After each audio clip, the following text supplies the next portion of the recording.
What's up, Schwartz Force? Welcome back to the channel. This is the second of 4 State of the Collection videos featuring my watch collection. My last video was on my chronographs, and the next video will be my GATA or Go Anywhere, Do Anything watches. So be sure to subscribe to the channel, check those videos out as soon as possible. Okay, dress watches and daily wearers. Now, depending on your type of work and lifestyle, you may wear dress watches all the time, or you may wear them, like me, only on special or formal occasions. I typically don't wear formal dress watches all that often, which is why you won't see many in my collection. But I know that many dress watches can be made to look less formal with certain straps or bracelets, so usually you can pull off a dress watch as a more casual piece. Daily wearing watches, I'm putting most of my other pieces that you could rock pretty much any day as a casual piece, such as a field watch or a sports watch, or some vintage pieces, for example. Now, in case you're new to the channel, my name's Dave, may the Schwartz be with you, and hey, did you know it's a great day to wear a watch? Boom! So today I am rocking my Alpha. Obviously it's a Paul Newman Daytona homage. Simply phenomenal. Again, acquired through a trade with my buddy Brian Tromp. Thanks again, shout out to him. But let's get started. Starting with the dress pieces, we have here the Seiko Fuyugeshiki, a limited edition Seiko Presage series watch that I purchased to celebrate my first year anniversary doing watch content on YouTube. Now this piece is very special to me, not only for that reason, but also because I had purchased a box dome sapphire crystal through Mark with Long Island Watches in order to upgrade this watch from Hardlex crystal, and I had that done professionally by Brandon, who you can follow on Instagram at Case and Dial. He's a Seiko modder extraordinaire, so check him out.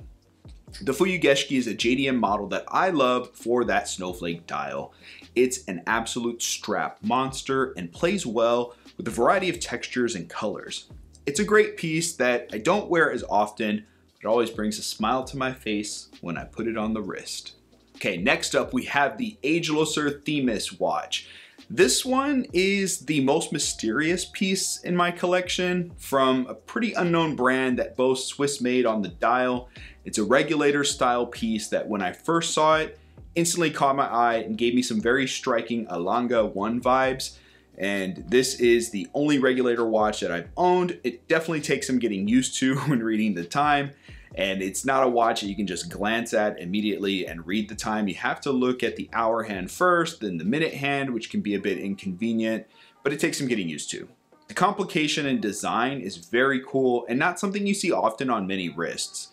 The finishing on this watch is really top notch, has a nicely balanced weight to it, and the strap is actually extremely comfortable. Now, is it Swiss made? I have some doubts, but it's possible it could be hitting that 60% rule to qualify. It's a really beautiful watch that I'll be selling as I just don't reach for it as much these days, but I know there's a buyer out there who will, so keep an eye out for that. Now, we can move over to a very special piece in the collection, the Frederic Constant Classics Index, my first Swiss-made piece that I purchased to celebrate my 5-year wedding anniversary. I picked this one up for around $500 online, and I'm glad I got it when I did, because now you can't find them for that price on sale. Usually if you do find them for sale, they go for almost around $1,100, often on the leather strap only. I snagged this one with the bracelet. It is just an amazing piece from an underrated brand. It's definitely getting more love these days. Now, this Frederic Constant is very much an homage of the Patek Calatrava 5127, except it's much larger. I know some people are going to say this doesn't qualify as a dress watch, being that it's 43 millimeters in case size, but I gotta disagree. Especially if you have larger wrists, don't feel forced to wear a 38 millimeter or smaller piece. Wear what you like, and if it looks good on your wrist, I think it can be pulled off just fine. Now, you've heard of legs for days? This one has lugs for days. The finishing is absolutely amazing for the price. You're getting a decorated Sellita SW200 movement ticking at 4 Hertz, and a date complication, tritium tubes on the hands, and a screw down crown with 100 meters water resistance. This technically should be in my GATA watch collection, but I mostly wear it as a dressier piece, so I'm featuring it as such. I wore this watch to my mother's funeral and it will remain in my collection forever. Moving to our next watch, it's a piece I had picked up a while back, but never did a review on, sorry, and that is this rotary mécanique, Swiss made with a mechanical hand wind ETA 2804 that has 17 joules, 3-hand movement with date complication here at 6 o'clock. This gold tone watch is an obvious homage of the Cartier tank, I believe the Solo XL. It's got a screw down crown, dolphin rating, which I believe is equal to 50 meters water resistance, but don't hold me to that. It's got a curved sapphire crystal done really well on the front and a sapphire exhibition case back. The dial is a very light champagne color with this brilliant sunburst effect and guilloche pattern. The strap it came on is a fitted brown crocodile leather pattern with gold butterfly clasp. And you can swap that out with another strap as long as it's 25 millimeters, but it won't have as nice of a fitment into the case.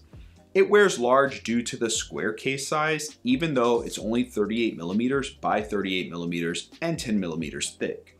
I will also be selling this one once I finally get around to doing a full review on it, so if you're interested, keep an eye out for that review and let me know, maybe we can work something out.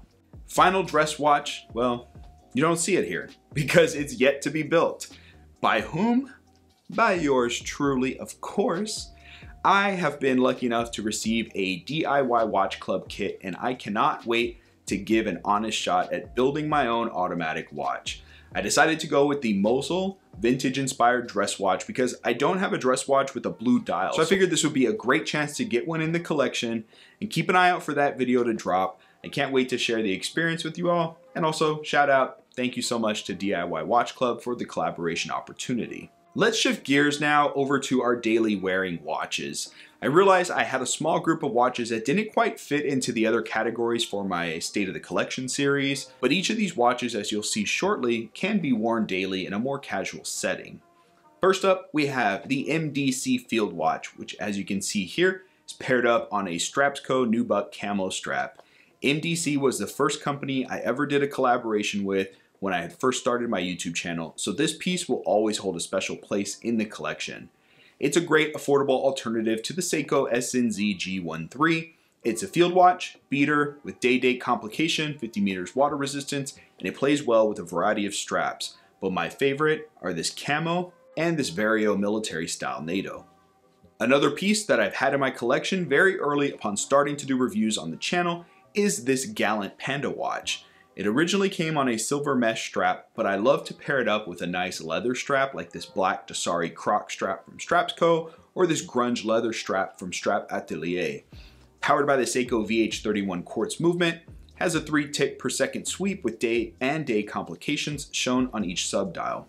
For the price, the finishing is quite impressive, lots of textures and layers to play with the light. It's an easy piece to grab and go. It gives a good blend of dress and sporty features that can play well in a number of situations. Here we have another De Tomaso watch that I honestly had forgotten that I had in my collection. It's the model Raccolto, I hope I'm saying that right, which I had picked up a long time ago. I really like the thinness of this case. It plays well with a variety of strap colors and materials. And what caught my attention about this piece in particular is that acrylic domed crystal, the small seconds hand at 6 o'clock, and the curved dial, which is one of the only times I've seen a dial curve back into the case like this. The Arabic numerals are engraved into the dial, but they kind of fade or disappear depending on the lighting. There's no date function, it's just a simple grab and go daily piece. I'll also be selling this one soon, so if you might be interested, let me know. Lastly is actually a set of these 3 vintage Seiko watches. I think these can go well with just about anything. Here's a quartz model from 1984 that was my grandfather's watch, which I did obtain after he passed in May of last year. The watch works fine after all these years, but I intentionally took out the battery so I could stop the time and date to remember his date of death. This piece is very special to me and will always stay in my collection. I love the Rolex day-date vibes it gives, and the two-tone is just beautiful in my opinion. This other vintage Seiko is an automatic, very reminiscent of the Seiko 5 series watches we see nowadays, shown here in all gold tone from the 1980s. I love the thick acrylic crystal that it has, and again, very much of those Rolex inspired design features with the stick hands and indices. The gold dial has a very faint brush texture that I just love. This last vintage Seiko I recently picked up, and that is the 5606 Lordmatic from 1968. This model, from what I've been able to find online, is a bit rare, and I think it's almost a transitional piece, as it has the older style week dater layout with the date at 3 and the day of week complication shown above 6 o'clock. A lot of the other week daters had used a plastic cog that's common to break, whereas this model apparently uses a metal cog and does not suffer from that same failure. Now, the day date is what drew me to this piece, and I love that the 5606 movement hacks, hand winds, has a crown at 3 o'clock. I picked up a Jubilee bracelet. It's getting a lot of time on the wrist lately. This thing you could wear just about anywhere, but it's not a Gatto watch since its vintage build is lacking the water resistance and ruggedness that I wish it could have. It's a charming piece, and I highly recommend picking up some of these vintage Seiko watches if you've never experienced one before. Hope you enjoyed this quick dress and daily wearing state of the collection video. I got 2 more coming up: the Gatto watches, which I know you guys are gonna love, and my dive watches, saving the best for last. So I hope you guys will be around. Make sure you check out those videos in the future and subscribe to the channel if you have not yet before. Please give this a thumbs up. That really helps out my channel. And I just wanna say thank you for all the love and support. And as always, may the Schwartz be with you. I'll see you guys at the next one. Take care.